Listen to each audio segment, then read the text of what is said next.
Jerry woke up to the sound of heavy machinery growling outside his window. His heart slammed against his ribs as he threw off the covers, scrambling to his feet. Something was wrong. His sleepy mind struggled to process what was happening, but as soon as he yanked open the blinds, his blood ran cold.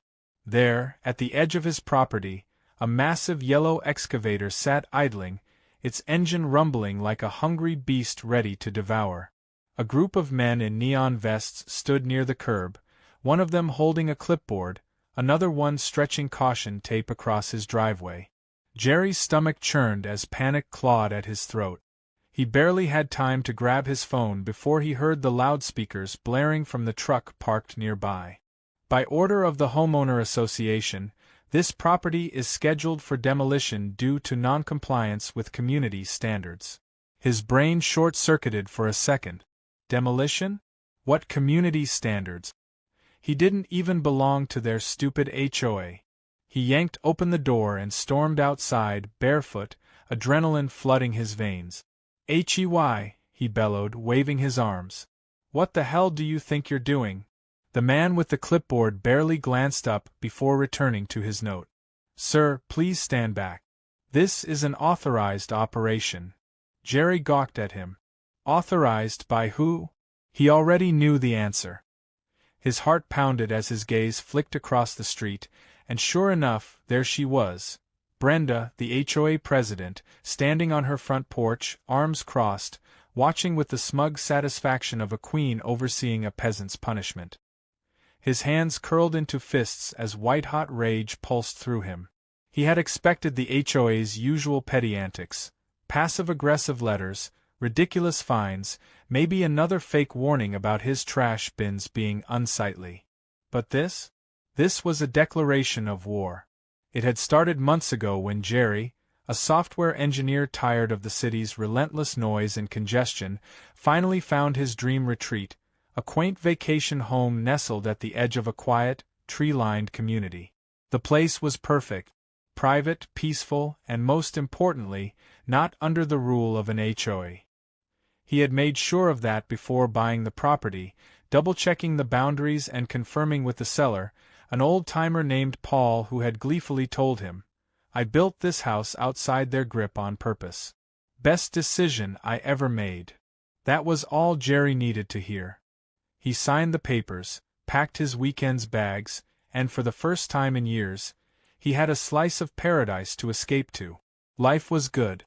The first few weeks were everything he had dreamed of. No sirens, no honking horns, no screaming neighbors. Just the chirping of birds, the rustling of trees, and the occasional deer wandering through his backyard. He spent his evenings on the deck with a beer, watching the sunset, convinced he had found his own little corner of heaven. Then, one day a letter arrived. It came in a crisp white envelope with an official-looking seal. Jerry had opened it absent-mindedly, expecting some junk mail or maybe a friendly note from a neighbor. Instead, he found a warm but firm invitation from the Homeowner Association, welcoming him to the community and encouraging him to join their ranks. The letter was filled with nauseatingly cheerful phrases about maintaining neighborhood harmony and ensuring property values remain at their highest. But the real kicker was the closing line. "Someone from our board will be reaching out soon to discuss your membership and next steps." Jerry had frowned, reading it twice to make sure he hadn't misunderstood. There was no next step. He wasn't part of the HOA. His house wasn't even within their jurisdiction. It had to be a mistake. He tossed the letter aside and thought nothing of it. A week later, another letter came. This one wasn't as friendly. It reminded him that community participation was highly encouraged and strongly recommended, that he consider signing up before any conflicts arose. Conflicts? Jerry scoffed, tossing the letter into the trash. It was starting to feel more like a threat than an invitation. Then came the notices. First, it was a warning about his lawn not meeting community aesthetic standards. He received a fine for having his trash bins visible from the street. Then there was a letter claiming his house's paint color was not in line with neighborhood expectations. each one more absurd than the last. Jerry knew exactly what was happening. They were trying to force his hand, wearing him down with constant harassment until he gave in. But he wasn't the kind of guy who caved under pressure. He had no intention of joining their HOA, and he wasn't about to start paying ridiculous fees for rules that didn't even apply to him. He called a lawyer just to be safe and was reassured that legally, he was in the clear. The HOA had no authority over him. Confident in that knowledge, he wrote a polite but firm letter declining their offer, making it crystal clear that he was not, and never would be, part of their association. That's when things got ugly. The next day, he found a bright orange sign staked into his yard. This property does not comply with HOA standards. Then came the anonymous complaint letters, allegedly from concerned neighbors, who didn't appreciate his lack of community spirit. He started finding odd things around his property: dead leaves and branches dumped onto his driveway, trash mysteriously appearing overnight, his mailbox slightly bent out of shape. One morning, he discovered someone had spray-painted "Join or Leave" on his fence. The HOA denied any involvement, of course. Must have been some local kids, Brenda had said, her smile just a little too pleased.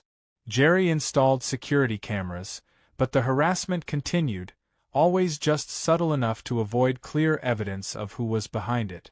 It was a mind game, and they were playing dirty. But nothing, absolutely nothing, compared to waking up to the sound of demolition equipment outside his house. Jerry's mind snapped back to the present as he stood in his driveway, heart hammering, fists clenched. The workers were still there, waiting for the go-ahead, and Brenda was still watching, waiting for him to break. He took a deep breath, steeling himself. "If any of you so much as touch my house, I will have every single one of you arrested for trespassing and destruction of property."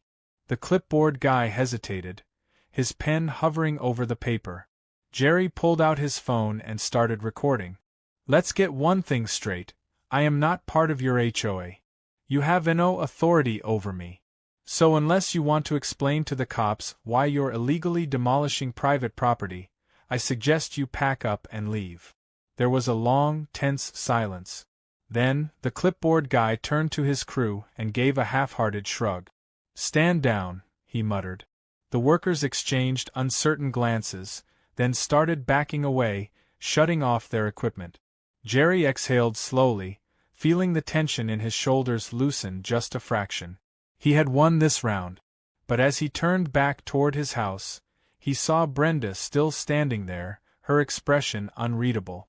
Then, without a word, she smirked, turned on her heel, and walked away. Jerry had no idea what she was planning next. But he knew one thing for certain: this fight was far from over. Jerry thought the worst was over after stopping the demolition crew, but he should have known better. The HOA wasn't just going to walk away after being humiliated like that. The moment Brenda smirked and turned away, he felt it in his gut. This wasn't the end. This was just the beginning of something worse. The next day, he found another notice taped to his door, this one even more aggressive than before. It claimed his property had been flagged as a persistent community concern, and that he had exactly 1 week to resolve the outstanding violations or face further action. Further action? He scoffed at the wording, tossing the paper onto his kitchen counter. What were they going to do, fine him again? Send another crew? He had already made it clear they had no legal authority over his property. His lawyer had reassured him time and time again that the HOA couldn't enforce their rules on a house that wasn't within their jurisdiction. But logic didn't seem to apply to Brenda and her band of power-hungry enforcers. It didn't take long for the next round of harassment to start. First, it was the mail. Every time he checked his mailbox, it was overflowing, not just with official HOA letters, but with random junk.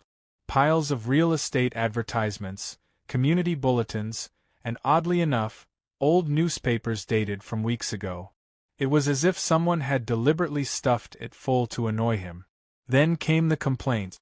The first one was laughable: A formal notice accusing him of failing to maintain a welcoming aesthetic. The wording was so vague it could mean anything. Then came another one, this time about excessive debris on the property, which was interesting because he had cleaned his yard just the day before. And then the most absurd one yet, a letter stating his lawn furniture was in violation of approved styles. He read that one twice just to make sure he wasn't hallucinating. Since when did they regulate furniture styles? Was his deck chair really such an affront to community values? But the HOA had moved beyond just paperwork. One evening, he was heading home from work when he noticed something strange near his driveway. A large pile of leaves and branches had been dumped onto his lawn, right next to his trash cans. It wasn't just a few stray pieces, it was deliberate. He pulled over, stepping out of his car, his mind already racing. Was this just the wind, or was someone trying to make it look like he wasn't maintaining his property?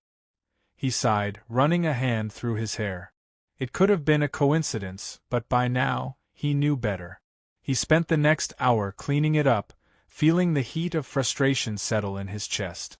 The moment he finished, he heard a rustling sound from the street and turned just in time to see someone duck behind a parked car. His jaw clenched. He wasn't crazy. Someone was watching. Someone was messing with him. He pulled out his phone, ready to start recording, but by the time he got closer, they were gone. The next morning, he installed more security cameras. If they wanted to play dirty, fine. But he was going to make sure they got caught. Then came the flamingos. He didn't notice them at first, but when he stepped outside for his morning coffee, he nearly choked. His front yard was covered in them, dozens of bright pink plastic flamingos, scattered across the grass like some kind of tacky art installation. His eyes widened as he stepped forward, trying to process what he was looking at. Who the hell did this?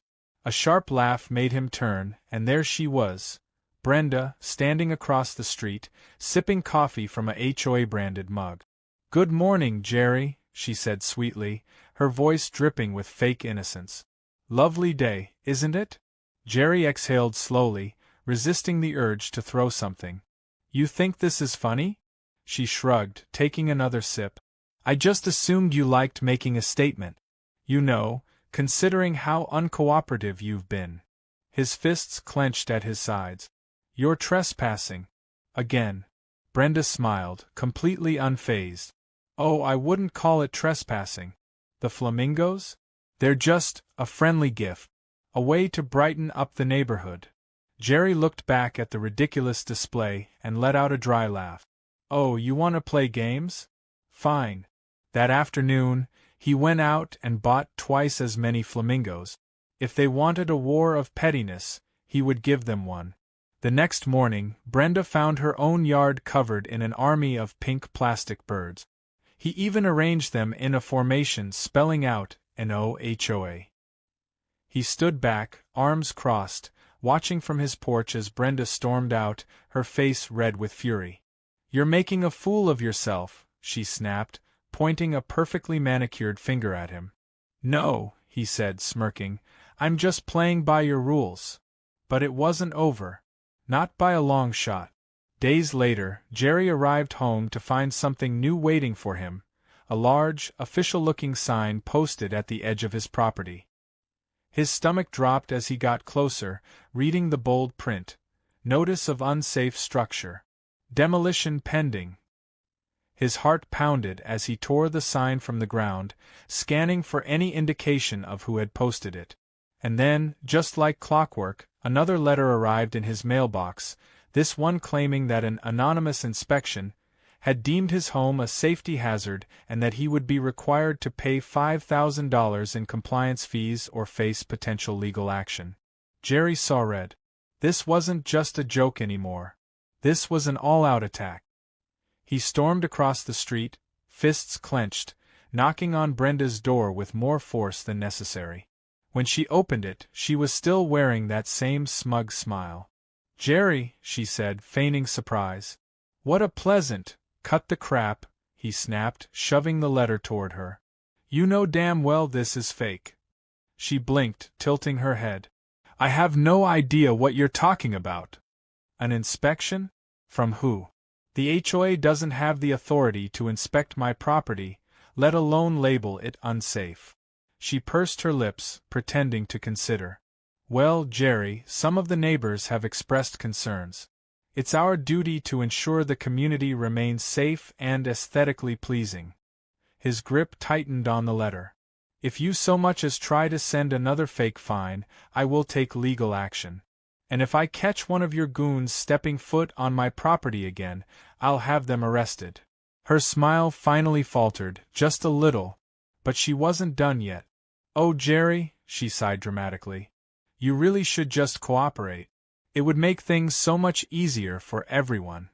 He glared at her. Easier for who? You.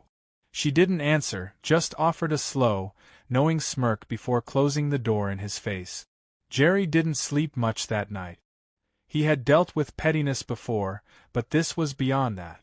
Brenda wasn't just trying to annoy him, she was trying to break him. And he had no doubt she wasn't done. As he lay in bed, staring at the ceiling, he felt it deep in his gut. This was leading somewhere. Somewhere big. Somewhere bad. And the worst part? He had no idea what she was planning next. Jerry barely had time to process the latest harassment before the final blow came crashing down on him like a wrecking ball, literally. It started with an early morning wake-up call, not from his alarm clock, but from the deafening roar of engines outside his house. His body jolted upright as he rubbed his eyes, his mind struggling to catch up with the sudden noise. The walls of his bedroom vibrated as the sound grew louder, heavier, like a stampede of mechanical beasts rolling down his peaceful street. Panic shot through him as he leapt out of bed, grabbing his phone before rushing to the window. What he saw sent ice through his veins. A massive bulldozer was pulling up in front of his house, accompanied by a fleet of construction trucks, a demolition crew already stepping out, stretching, adjusting their hard hats, getting ready for something. His house. Jerry's stomach twisted into a knot so tight it hurt. His feet barely touched the floor as he sprinted to the front door, throwing it open with enough force to nearly rip it off its hinges. Hey! Stop! He shouted, his voice cracking from both the early morning grogginess and the sheer disbelief of what was happening. One of the workers, a tall man holding a clipboard, barely glanced at him before muttering, "Sir, please step aside. We have orders to proceed." Orders. Jerry's breath came in short bursts as he tried to process the words, his pulse pounding so hard in his ears he could barely think. Orders. They had orders. From who? His eyes darted across the street, and sure enough, standing there like a villain watching her plan unfold, was Brenda. Arms crossed, head slightly tilted, an expression so infuriatingly smug it made Jerry's hands curl into fists. She wasn't even trying to hide it anymore. Jerry turned back to the clipboard guy, shoving past the crew as they began unloading their tools. Orders from who? He snapped. Because I sure as hell didn't sign off on this. The man flipped through his papers lazily, barely registering Jerry's outrage. This demolition has been authorized due to safety concerns. According to the HOA. I'm not in the HOA. Jerry roared, his voice so sharp and full of rage that even a few of the workers hesitated mid-step. His chest heaved as he pointed a trembling finger at Brenda. This is illegal. You have no right to be here. If you touch so much as a single brick of my house, I will have every last one of you arrested for trespassing and destruction of private property. For the first time, the clipboard guy actually looked at him. He let out a slow breath, shifting uncomfortably, and that's when Jerry saw it, that tiny flicker of doubt in his eyes. The HOA might have fed them some nonsense about an official order, but they hadn't expected resistance. They hadn't expected a homeowner standing in his doorway, in nothing but sweatpants, ready to go to war to protect what was his. Jerry wasted no time. His phone was already in his hand, and before Brenda could slither her way over with more lies, he was dialing. 911, what's your emergency? The words barely had time to leave the operator's mouth before Jerry launched into a breathless explanation. I need officers here immediately. There's an unauthorized demolition attempt happening on my property, and the people behind it have no legal right to be here. His voice was shaking, but not from fear, from pure, undiluted fury. The operator assured him that officers were on their way, and Jerry hung up, turning his attention back to the demolition crew. He planted himself in front of his house, arms spread wide, breathing hard. "Nobody touches this house until the police get here," he said, his voice low and lethal. The clipboard guy hesitated again, exchanging glances with the workers. The tension was thick enough to cut with a knife. Brenda finally decided to make her grand entrance, sauntering over like she had already won. "Jerry, you're making a scene," she said, feigning concern. "If you had just cooperated from the start, none of this would be necessary." Jerry let out a bitter laugh, shaking his head in disbelief. "Necessary?" He gestured wildly toward the bulldozer, the workers, the chaos unfolding in his front yard. "You're about to destroy someone's home because they wouldn't pay your ridiculous fees and bow down to your insane rules. Do you even hear yourself?" Brenda's lips curled into a practiced, polite smile, but her eyes were sharp and full of venom. "This isn't personal, Jerry. It's about maintaining the integrity of the community. Your home has been deemed a hazard. By who?" Jerry cut her off, stepping closer, nearly shaking with rage. "Your fake inspector? The same one who conveniently found violations, right after I refused to join? You're a joke." Her expression twitched, just for a second, before she regained her composure. "The community has standards," she said simply. "And you, Jerry, don't meet them." The police arrived before Jerry could physically strangle her. 2 officers stepped out of their cruiser, hands resting on their belts, scanning the situation. Jerry wasted no time running up to them, shoving every document he had into their hand. "This is my house," he said, breathless but determined. "The HOA has no jurisdiction here. They've been harassing me for months, fabricating violations, and now they're trying to demolish my home without any legal authority." The officers took one look at the paperwork and immediately turned to Brenda.